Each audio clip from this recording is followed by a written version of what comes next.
it, it's here. The A7S III is in my hands. I've been able to shoot with it for the past few days and I can tell you, this is absolutely crazy. Look at that preview. This is shot at ISO 51200. I just can't believe it. It is insane. Now let's talk about it. Is it good for photography? Is it good for video? What should be using it for? Is it even better than the A7 III? So many questions. Let's get started. Fun in full darkness, 51,000 ISO.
Good morning everyone, hope you're having an amazing day. Alright, today I want to share with you how the A7S III feels, how it shoots, especially for photos, and if you should get an A7 III or A7S III in which circumstances. Just out of context, I need to tell you guys, I've been waiting for that camera for years. Why? Simply because I needed to shoot all those YouTube videos and I was like, let's get a camera that's dedicated to video. But the problem is it took forever for it to come out. So I invested in the A7 III and it's gonna be a great way for me to tell you if actually the A7 III might be better for most of you than this camera.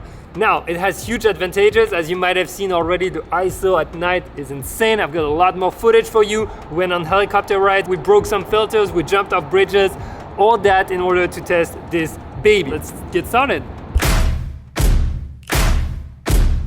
Let's talk about the ergonomics first. I gotta say, this is kind of like the A7R3. The body is bigger, it feels better in your hand, and most importantly, they move some of the buttons to make it a video first camera. So that's why I think this review is gonna be interesting, because we'll talk about the photography aspect with that camera. So we've got the record button here. We've got that exposure compensation that now has a lock. Super helpful because I kept moving it in and out. It's always like somehow would end up at -3. 3 custom modes, super important. And the most wished for function ever is that flip screen, which allows you, like you will see in another video, a POV video where I'm shooting with that camera, you can finally really see either yourself if you're shooting video, or you can actually get really cool low angles and see what you're doing without having to be like upside down on the floor when you're shooting photos. Now, something changed, which I really love, is the EVF got upgraded. So from the A7 III, this is so much better. It looks like you're looking at the world through an optical viewfinder. The quality is insane. It just, you see the difference when you look at from one camera to another. And I've been really, really impressed.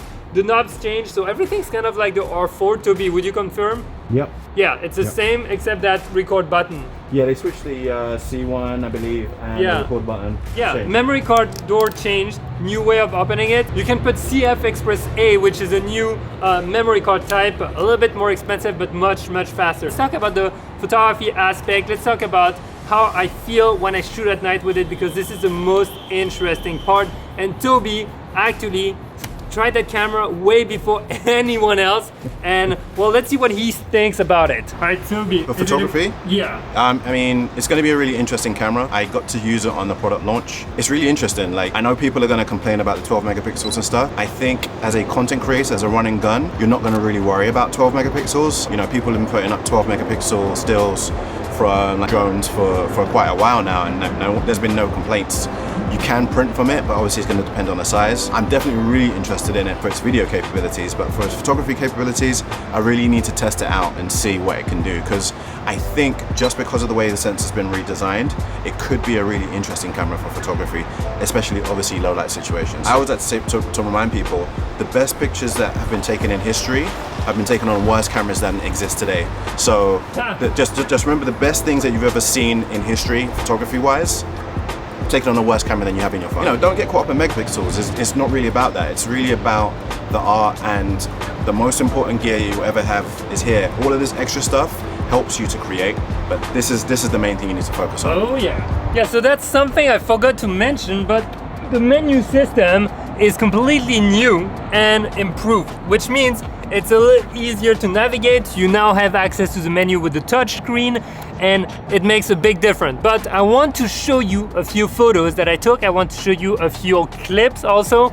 If you've watched the video where I used a broken filter to actually create some creative shots, if you watched that video, you should know that everything was shot with that A7S III in terms of video, meaning everything you see, all the clips I had, all the cinematics were shot only with that, and I was blown away by the light.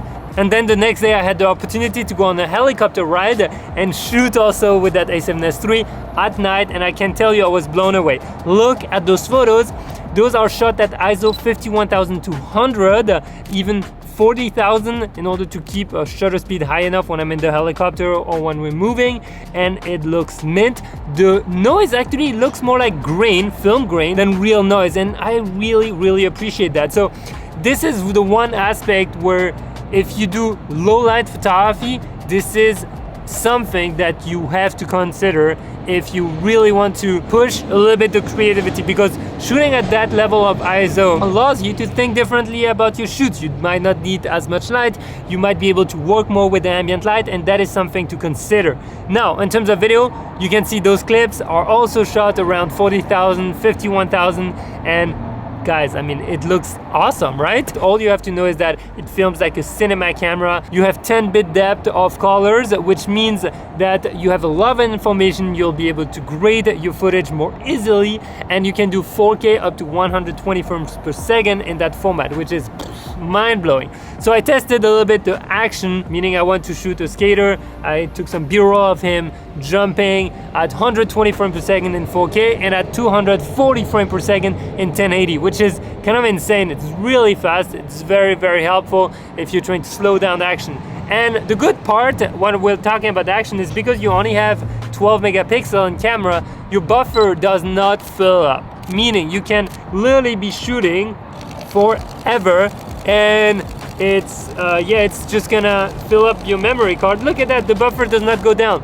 So now that I have about 500 shots useless on my memory card, I know that if I'm shooting action, if I'm shooting the skater again, or if I'm shooting Toby running through, well, I won't have any problem. So this is actually a great action camera.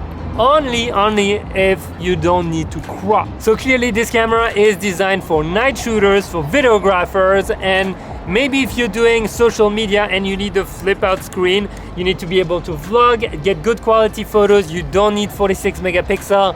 I think that's gonna be a beast. Now, it's not cheap. You can check the price in the description below if you want to pre-order it. Also, the link is in the description.